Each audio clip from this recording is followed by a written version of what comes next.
So we recovered our last 2 patients earlier in the week. As a result of that, I do know that people have been saying, well, or some of the headlines have been that we are COVID-19 free.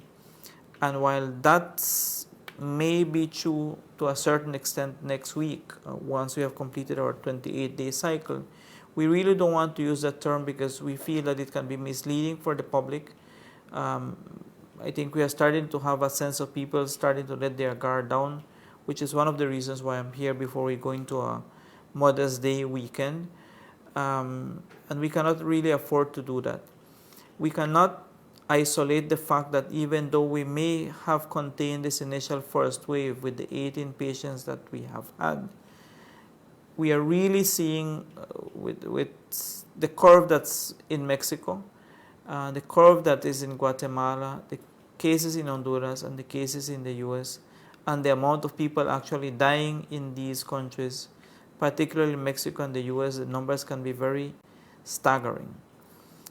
When you look at the numbers for neighboring Quintana Roo, the vast amount of cases are in Cancun and Playa del Carmen area, but you cannot shy away from the fact that Otonpe Blanco, which is where Chetumal is, that municipality, is having cases and people are dying.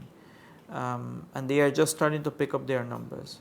They are also trying to take drastic measures because, like in Belize, it's Mother's Day weekend coming up, and the socialization that can happen, or people rushing to the streets to buy gifts on this particular weekend, flowers and all those other things that may be bought, can actually have a reflection in terms of numbers 2 weeks from now. We're talking about many prevention measures and people assuming that if we go through this weekend and Monday we are back here and we don't identify any case, again, we're going to be doing testing tomorrow and on Monday, we would have gone through a full 28-day cycle, which means we have gone through 2 incubation periods of SARS-CoV-2 for us to be able to say that it doesn't seem we have any active ongoing transmission in Belize. Again, we won't say you are COVID-19 free. We would say that we have gone through our first wave